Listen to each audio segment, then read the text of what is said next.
राधे राधे बच्चों, कैसे हो आप सब। तो बच्चों हम लोगों ने अलजेब्रा का अरिथमेटिक प्रोग्रेशन चैप्टर स्टार्ट किया था, जिसके आज हम लोग आखिरी प्रैक्टिस सेट 3.4 स्टार्ट करने वाले। ठीक है, तो हम लोगों ने प्रैक्टिस सेट 3.1, 2 एंड 3 खत्म किया, जिसमें हम लोगों ने मेजरली दो चीजें पढ़ी थी। क्या थी वो दो चीजें? एक तो नंबर ऑफ टर्म्स और एक सम ऑफ एन टर्म्स। क्या था पहला फॉर्मूला हमने पढ़ा था? टीएन। क्या था ये formula? a plus N minus one into D. दूसरा फॉर्मूला क्या पढ़ा था? S N is equals to N by two, bracket में 2 times of a plus N minus one into D. यही दो फॉर्मूलाज हमने पढ़े थे, और इन्हीं दोनों फॉर्मूला के बेसिस पे हमारा प्रैक्टिस सेट 3.4 यानी एप्लीकेशन ऑफ अरिथमेटिक प्रोग्रेशन, ये प्रैक्टिस सेट हमको आज पढ़ना है। ठीक है, तो जो दोनों प्रैक्टिस सेट है मेजरली इन दोनों फॉर्मूला पे बेस्ड होने वाला, और इसमें हमको वर्ड प्रॉब्लम्स मिलेंगे जो कि अरिथमेटिक प्रोग्रेशन के फॉर्म में आएंगे, और हमको उनको सॉल्व करना है। ठीक है, तो बिना किसी देरी के हम लोग स्टार्ट करते हैं हमारा पहला क्वेश्चन। देखो, on 1 Jan 2016 Sanika decides to save ₹10, ₹11 on second day, ₹12 on third day. If she decides to save like this, then on December 31st 2016 what would be her total savings? अब क्या है यहाँ पे देखो, क्या हो रहा है, हमारे पास एक सनिका दीदी है। सनिका दीदी कुछ सेविंग्स कर रही है। सेविंग्स किस तरीके से कर रही है? वो क्या किया सनिका दीदी ने? देखो, उन्होंने पहले दिन 10 रुपए सेव किए, दूसरे दिन 11 रुपए सेव किए, तीसरे दिन 12 रुपए, फिर 13 रुपए एंड सो ऑन, ऐसे वो सेव करती गई। ठीक है, अब वो सेविंग कब से कब तक कर रही है? वो सेविंग 1 Jan 2016 से 31 दिसंबर 2016 तक दीदी ने सेविंग की है। अब क्वेश्चन में हमसे ये कह रहा है कि 1 जनवरी 2016 से लेके 31 दिसंबर 2016 तक इन्होंने टोटल कितनी सेविंग्स की है। ठीक है, हमको ये फाइंड करना है। तो अब क्या पूछ रहा है? वो टोटल चीज पूछ रहा है, टोटल सेविंग कितना है। कौन देता है टोटल? वो प्रोवाइड करता है एसएन। तो हमको यहाँ पे एसएन का फॉर्मूला यूज करना पड़ेगा। अब देखते हैं चीजें क्या क्या है। क्या है इसके अंदर? सनिका सेव्स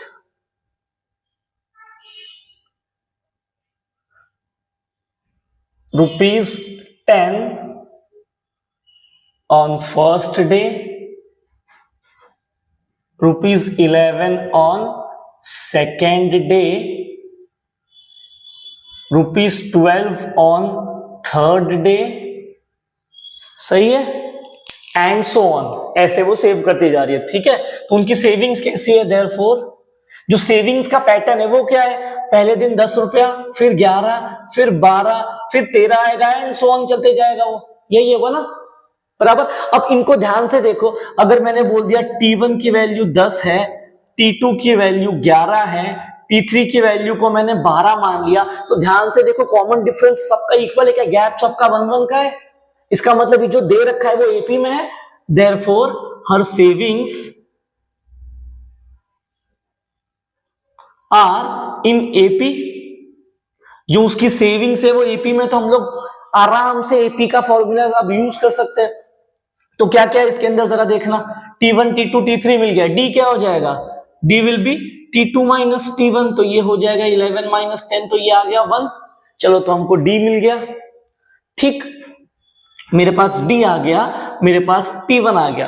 अब मुझे क्या फाइंड करना है? मुझे फाइंड करना है 1 जनवरी 2016 से लेके 31 जनवरी 2016 तक इन्होंने कितनी सेविंग्स की है। ठीक है, तो अब एसएन का फॉर्मूला यूज करना है। अब मेरे पास देखो क्या क्या है इसके अंदर। इस फॉर्मूला में मेरे पास एन है, मेरे पास डी है, बस एन नहीं है। मुझे बस ये, अगर ये पता चल जाए कि उन्होंने कितना दिन सेविंग किया है, तो वो मेरा एन का वैल्यू हो जाएगा। तो 1 जनवरी 2016 से लेके 31 दिसंबर 2016 तक कितने दिन, साल में कितने दिन होते हैं? 365 दिन होते हैं ना, बराबर। तो यहाँ पे क्या हो जाएगा? अगर मैं फर्स्ट डे को यहाँ पे काउंट करूंगा, 1 जैन से लेके 31 जैन तक 2016 तक, ठीक है, 365 डेज होंगे। बट अगर आप लोग ध्यान से देखोगे तो 2016 लीप ईयर था, तो जो फरवरी होगा वो 29 का जाएगा, तो टोटल नंबर ऑफ डेज कितना हो जाएंगे? Therefore total number of days कितने हो गए मेरे पास? इक्वल टू 366 और यही हमारे n की वैल्यू भी हो जाएगी क्योंकि वो पूरे साल सेविंग कर रही है। ठीक है, तो मेरे पास a मिल गया, मेरे पास d है, मेरे पास n है, तो therefore total saving is equal to किसके बराबर हो जाएगी? s 366 के बराबर होगी। यही मुझे फाइंड करना है। तो क्या हो जाएगा? अब Sn का फॉर्मूला अप्लाई करो। Sn is equals to n by 2 bracket में 2a plus n minus 1 into d। क्या हो जाएगा ये? S 366 will be 366 upon 2 into a का वैल्यू है 10 प्लस n का वैल्यू 366 माइनस 1 कितना हो जाएगा? 365 इंटू d कितना है? 1। क्या हो जाएगा ये? 366 डिवाइडेड बाई 2 कितना हो जाएगा ये? 183। यहां पे 20 प्लस 365 तो ये हो जाएगा 183 मल्टीप्लाइड बाय 385। अब ये जो भी आंसर आया आप इसको मल्टीप्लाई करना और जो भी वैल्यू आएगी सनिका दीदी ने एक साल में उतनी सेविंग्स की है। ठीक है, तो ये मल्टीप्लाई करना इजी। इसका जो आंसर आएगा वो कमेंट में कर देना, कमेंट कर देना वो आंसर। ठीक है, मैं क्रॉस चेक कर लूंगा सही है या नहीं है। ठीक है, तो ये हो गया हमारा क्वेश्चन नंबर 1। अब देखते हैं हम लोग क्वेश्चन नंबर 2 क्या दे रखा है। क्वेश्चन नंबर 2 में क्या कह रहा है देखो। A man borrows ₹8,000 and agrees to repay with a total interest of 1360 in 12-month installment, each installment being less than the preceding one by 40. Find the amount of the first and last installment. अब यहां क्या हो रहा है देखो, question number 2 में क्या हो रहा है जरा देखना। A man borrows ₹800, एक भाई साहब हैं, उन्होंने 8,000 रुपए कहीं से उधार लिए। अब जब 8,000 रुपए उधार लिए तो उन्होंने इस 8,000 रुपए पे 1360 का ब्याज यानी इंटरेस्ट भरा है। ठीक है, अब उन्होंने क्या किया, 8,000 रुपए तो उधार लिए और इसके बदले में इतना इंटरेस्ट चुकाया और टोटल अमाउंट जो हो रहा है वो 12 मंथ में थोड़े थोड़े करके ईएमआई या किस्तों के पैटर्न में पे कर दिया है। ये क्वेश्चन में दे रखा है। समझ में आया मैं क्या कह रहा हूं? तो आदमी ने क्या किया, इतना बोरो किया और कितना इंटरेस्ट पे किया, ही पेड इंटरेस्ट ऑफ ₹1360। ठीक है, तो अब मैंने इतना सपोज इतना उधार लिया, इतना इंटरेस्ट दिया, तो मैंने टोटल अमाउंट कितना पे किया, देयरफॉर टोटल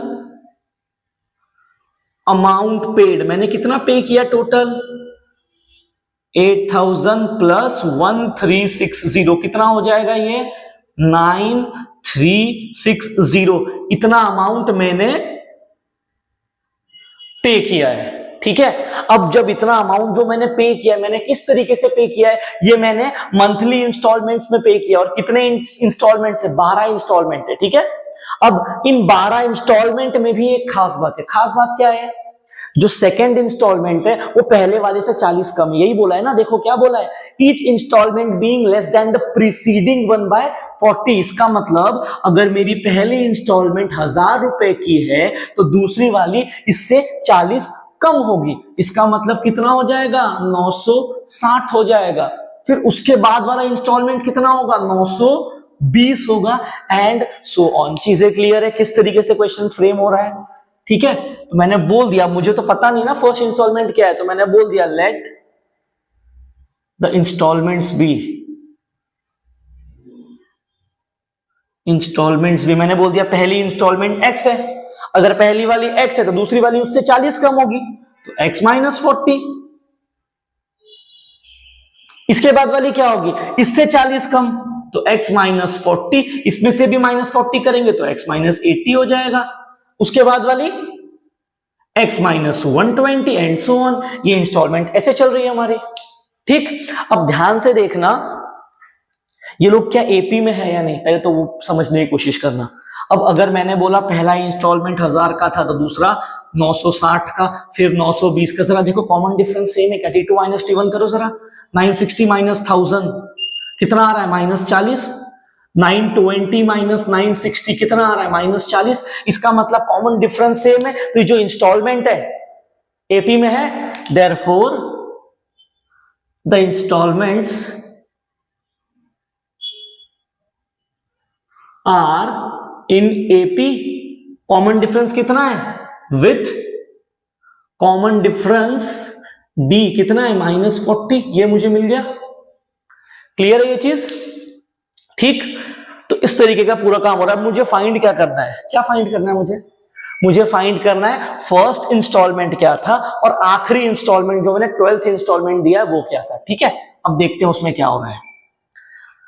यहां तक की बात क्लियर है? अब क्या हुआ क्वेश्चन में, मैंने इस तरीके से 8000 लोन लिया, 1360 इंटरेस्ट पे किया, और कितना अमाउंट पे किया? टोटल अमाउंट कितना पे किया मैंने उसको? 9360। इसका मतलब जब ये इंस्टॉलमेंट्स 12 महीने के सबको ऐड करूंगा तो आंसर कितना आएगा? 9360 आएगा। मतलब ये first term, second term, third term ऐसे करते करते T12 को ऐड करूंगा तो आंसर ये आएगा।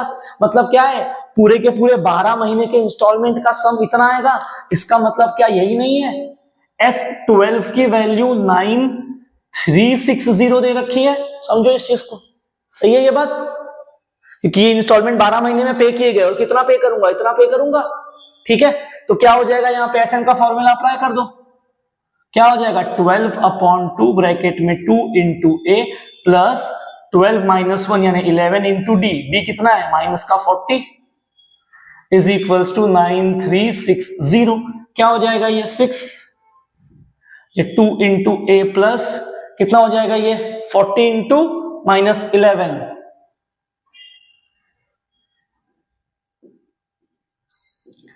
9360।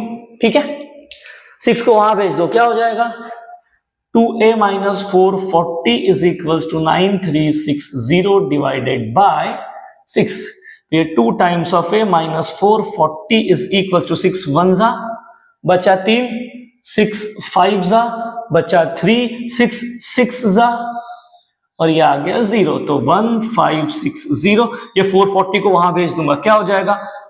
2 times of a is equals to 1560 plus 440। तो ये 2 टाइम्स ऑफ a कितना हो जाएगा? ये ऐड करो, 2000 आ रहा है क्या? a का वैल्यू कितना आ गया? 2000 डिवाइडेड बाय 2, जो हमने अज्यूम किया था वही आया क्या? जो एग्जांपल में बस बता दिया था वही आया, जो अभी सॉल्व किया था यहाँ पे समझाने के लिए। तो फर्स्ट इंस्टॉलमेंट कितने की है उसकी? 1000 रुपए की। तो दूसरी कितनी हो जाएगी? 960 एंड सो ऑन की चलती जाएगी। तो मुझे फर्स्ट टर्म मिल गया। अब क्या फाइंड करना है? आखिरी इंस्टॉलमेंट कितने रुपए की उसने भरी है। आखिरी इंस्टॉलमेंट मतलब 12th मंथ में, इसका मतलब वो T12 की वैल्यू पूछ रहा है क्या? सेकेंड थिंग मुझे क्या फाइंड करनी है? T12 पे क्वेश्चन मार्क, यही पूछा है ना आखिरी इंस्टॉलमेंट क्या है। तो TN का फॉर्मूला क्या है हमारे पास? TN is equal to A plus N minus 1 into D। तो T12 क्या हो जाएगा? A का वैल्यू कितना है? 1000 plus 12 minus 1 into D। D कितना है हमारे पास? -40। क्या हो जाएगा ये देखो जरा। T12 is equal to 1000 plus 11 into ये कितना है? -40।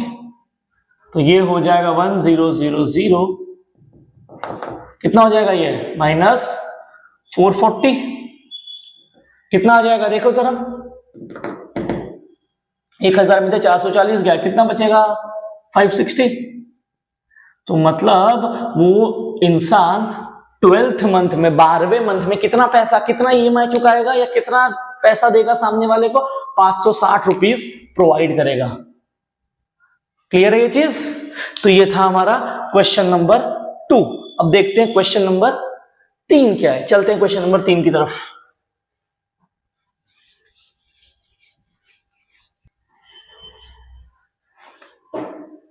क्वेश्चन नंबर 3 क्या है देखो। Sachin invested in a national saving certificate scheme. In the first year, he invested rupees 5,000. In second year, he invested rupees 7,000. In third year, 9,000 and so on. Find the total investment that he invested in 12 years. अब क्या हो रहा है, सचिन ने कुछ investment किया है। कैसे इन्वेस्ट किया है देखो, Sachin invested ₹5,000 in first year, ₹7,000 in second year, ₹9,000 in third year। अब इस तरीके से उसने इन्वेस्ट किया है। अभी क्लियर कट दिख रहा है, देखो 2-2 हजार का गैप है दोनों के बीच में, मतलब जो उसकी इन्वेस्टमेंट है वो एपी में क्लियर कट दिख रहा है मुझे। Therefore his investment are in AP, ये तो मुझे पता चल गया। अब मुझे क्या पूछा है, अगर पहले साल में 5,000, दूसरे साल में 7,000, फिर 9,000, ऐसा करते करते मैं लगातार 12 साल तक इन्वेस्ट करूंगा, तो मैंने 12 साल तक कितना इन्वेस्टमेंट कर दिया होगा, टोटल अमाउंट कितना इन्वेस्ट किया होगा। क्या पूछ रहा है, टोटल अमाउंट 12 साल के बाद। इसका मतलब क्या है, SN निकालना पड़ेगा, सही है। जहां पे T1, T2, T3 ऐसे करते करते 12वें साल वाला T12 होगा, तो मुझे क्या फाइंड करना पड़ेगा, सम निकालने के लिए S12 निकालना पड़ेगा। तो क्या हो जाएगा, therefore total amount he invest in 12 years is क्या हो जाएगा, nothing but it is S12। अब मुझे क्या करना पड़ेगा, S12 की वैल्यू निकालनी पड़ेगी। जरा लिखो SN का फॉर्मूला क्या है, SN बराबर n/2 ब्रैकेट में 2a plus n-1 into D, यही फॉर्मूला है, बराबर। अब मैंने क्या कहा कि उसकी इन्वेस्टमेंट एपी में है, तो जो पहले साल की इन्वेस्टमेंट हो गई वही हमारी T1 आ गई। कितना है, 5,000। गैप कितने का है, दोनों के इन्वेस्टमेंट में 2,000 का, तो वही हो गया हमारा डी। तो मुझे ए और डी मिल गया। क्या फाइंड करना है, S12, एन की वैल्यू कितनी हो गई, 12। ये 2 इंटू ए कितना है मेरे पास, 5,000 प्लस n-1 यानी 12-1 हो गया 11 इंटू 2,000, डी का वैल्यू यही है, तो ये हो जाएगा 6 मल्टीप्लाइड बाय 10,000 प्लस ये कितना हो जाएगा 22,000, तो ये हो जाएगा 6 multiplied by 10 plus 22 will be 32,000। जरा करो मल्टीप्लाई, कितना हो जाएगा, 0 0 0, 6 2 12, 1 कैरी किया, 18 और 1 19, कितना हो जाएगा ये 1,92,000, ऐसे कुछ तो अमाउंट आएगा। क्लियर है, इतना अमाउंट वो 12 साल में अगर इस तरीके से सेव करेगा तो वो 12 साल में इतना अमाउंट सेव कर लेगा। ठीक है, तो चलते हैं हम लोग अब क्वेश्चन नंबर 4 की तरफ। देखते हैं क्वेश्चन नंबर 4 क्या दे रखा है। क्या बोला है देखो, there is an auditorium with 27 rows of seat. Okay, there are 20 seats in first row, 22 seats in second row, 24 seats in third row, and so on. Find the number of seats in 15th row and also find how many total seats are there in an auditorium. अब मेरे पास एक auditorium है, ठीक है, और उस auditorium में total 27 रोज है ऐसे, ठीक है। ये first row, second row, third row, ऐसे करते करते कितना है ये 27 रो है। क्या है, there are 27 rows of seats. सही है ये चीज। अब हुआ क्या, वो क्या कह रहा है, जो 27 रोज अरेंज की गई है, किस तरीके से अरेंज की गई है भाई साहब, पहली रो में 22 सीट्स है, बराबर, हाँ, फिर सेकेंड रो में 24 सीट्स, थर्ड रो में 26 एंड सो ऑन। क्या हो रहा है देखो, in first row there are 22 seats, in second row there are 24 seats, in third row there are 26 seats and so on. मतलब क्या हो रहा है देखो, जो ये जो सीट्स हैं वो दो दो से इंक्रीज कर रही है क्या, गैप 2 2 का है क्या, देखो जरा गैप इक्वल है मतलब एपी में है, तो क्या है therefore number of seats are in AP, जो सीटिंग अरेंजमेंट है, जो सीट्स की अरेंजमेंट है वो एपी में मुझे मालूम पड़ गया यहां से कि गैप इक्वल है। ठीक, अब क्या करना पड़ेगा, जो फर्स्ट रो है उसमें 22 सीट है, इसका मतलब मेरे पास T1 का वैल्यू कितना है 22, डी कैसे निकलेगा, ये T2 तो माइनस करो T1 को, तो 24 माइनस 22 आंसर आ गया 2, तो ये मुझे मिल गया 2। ठीक, अब वो क्वेश्चन में क्या पूछ रहा है, वो क्वेश्चन में पूछ रहा है अगर सीटिंग अरेंजमेंट इसी तरीके से रही तो 15th नंबर की रो में कितनी सीट्स होंगी, 15th नंबर मतलब क्या, T15 की बात कर रहा है वो, तो पहला चीज मुझे क्या निकालना पड़ेगा, T15 पे क्वेश्चन मार्क लगेगा, तो यहां पे Tn का फॉर्मूला क्या है हमारे पास, Tn will be a plus n minus 1 into D, सही है, तो क्या हो जाएगा ये T15 is equals to a का वैल्यू कितना है 22 plus n is 15 minus 1 into D कितना है 2, तो क्या हो जाएगा ये 22 प्लस 15 माइनस 1 14 इंटू 2 कितना हो जाएगा 28, कितना आ रहा है आंसर देखो 40, 20 20 40 और 10 50। इसका मतलब अगर अरेंजमेंट इसी तरीके से चलती गई 22 24 26 28 30 ऐसे करते करते, तो जब मैं 15th रो में जाऊंगा तो मुझे 50 सीट वहां पे अवेलेबल मिलेंगी। क्लियर है फर्स्ट पार्ट। अब सेकंड पार्ट में क्या पूछ रहा है जरा देखना, सेकंड पार्ट में वो हमसे कह रहा है find total number of seats in the auditorium, पूरे ऑडिटोरियम में कितनी सीट्स है ये निकालना है। अब एक बात समझो, ऑडिटोरियम में कितने रोज है 27, तो मतलब मुझे अगर टोटल नंबर ऑफ रोज निकालना है तो क्या फाइंड करना पड़ेगा, S27 फाइंड करना पड़ेगा। अब क्या फाइंड करना है सेकंड पार्ट में, S27 पे क्वेश्चन मार्क लगेगा, Sn का फॉर्मूला लिखो, क्या है Sn बराबर n/2 ब्रैकेट में 2a plus n minus 1 into D, यही है। ठीक है, क्या हो जाएगा यहां पे देखो S27 will be 27 upon 2 bracket में 2 इंटू ए कितना है 22 plus n 27 minus 1 into D कितना है 2।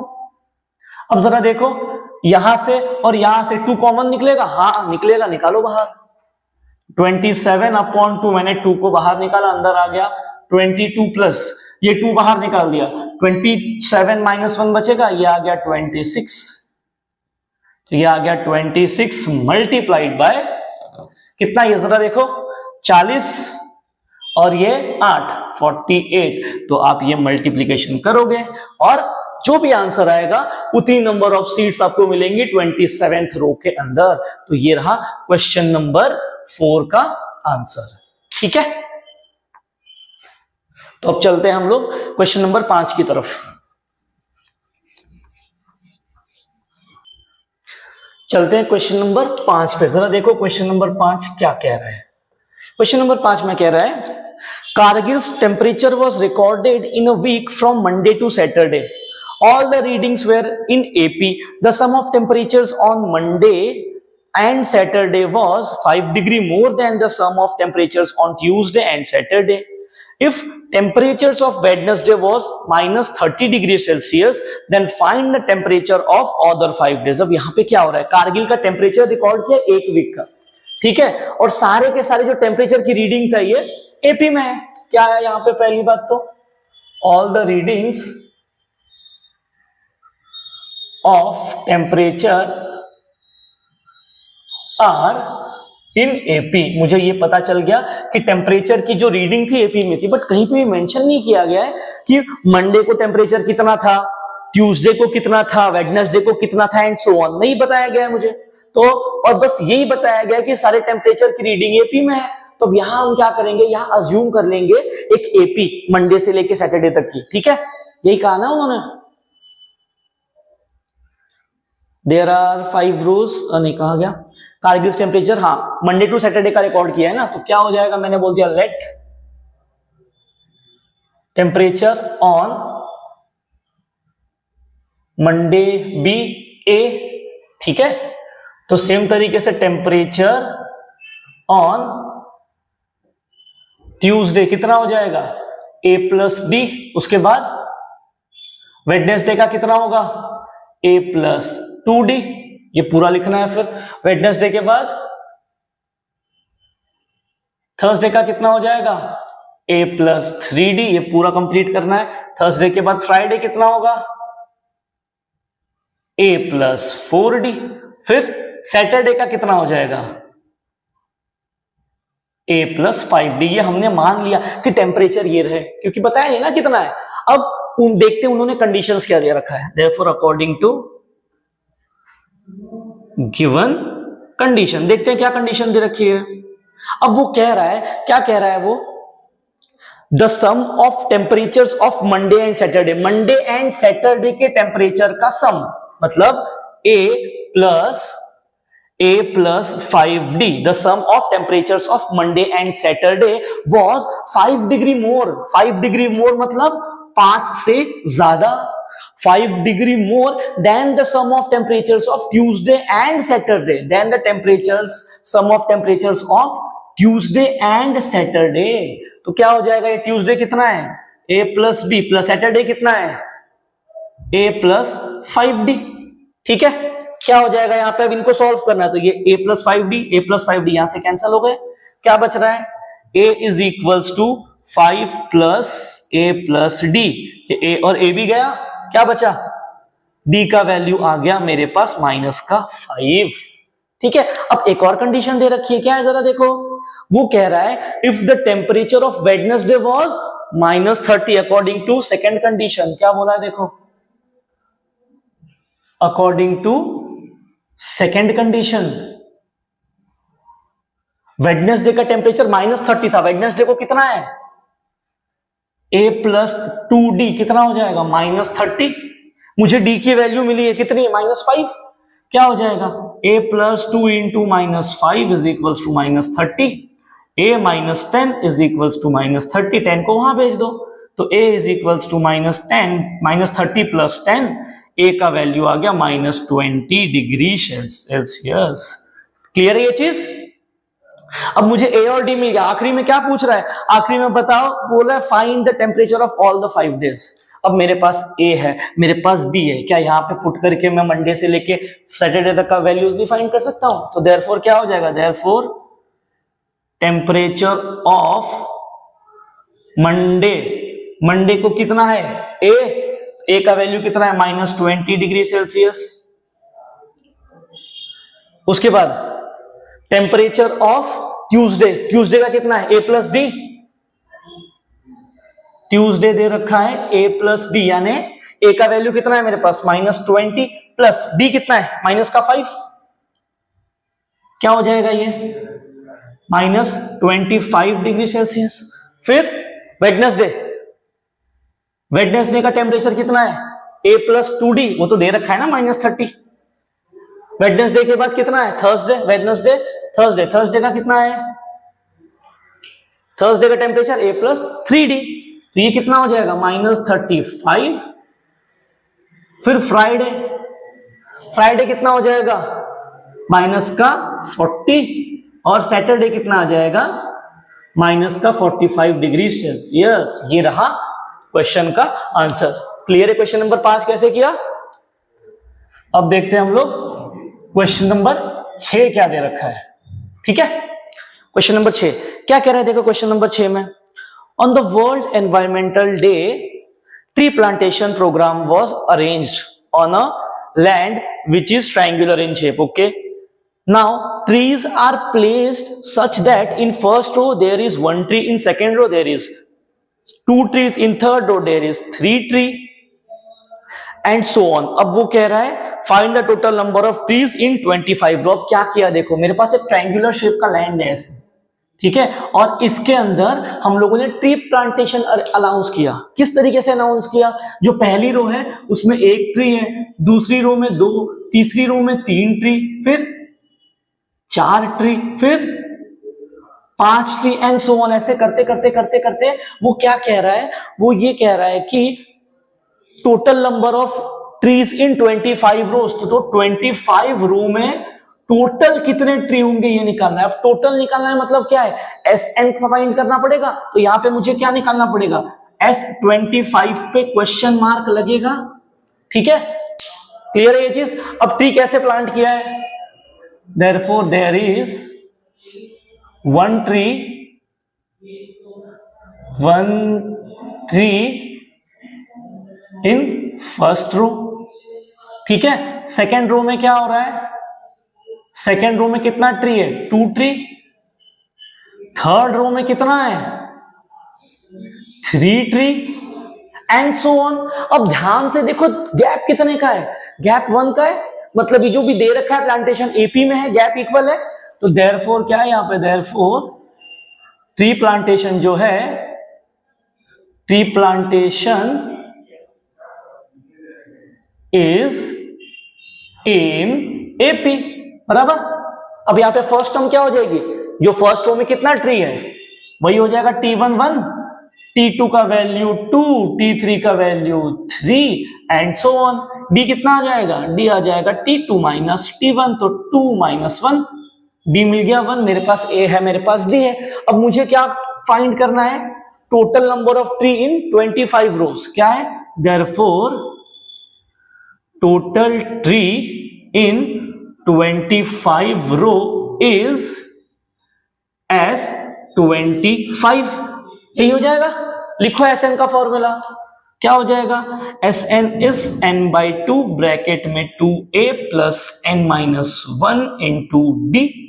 सही है, क्या हो जाएगा ये, S25 will be 25 upon 2 bracket में 2 इंटू a का वैल्यू है 1 प्लस 25 माइनस 1 इंटू d का वैल्यू भी है 1। तो ये हो जाएगा 25 अपॉन 2 मल्टीप्लाइड बाय 2 प्लस 24, तो ये हो जाएगा 25 अपॉन 2 मल्टीप्लाइड बाय 26, तो ये हो जाएगा 2 1 जा 2 3 जा, तो 25 इंटू 13। इसको मल्टीप्लाई करोगे, जितना आंसर आएगा उतने नंबर ऑफ ट्रीज प्रेजेंट होंगे 25th रो में। तो ये था क्वेश्चन नंबर 6। इसी के साथ प्रैक्टिस सेट 3.4 खत्म। हम लोग मिलेंगे नेक्स्ट पार्ट में नेक्स्ट चैप्टर के साथ। तब तक के लिए जय श्री राम।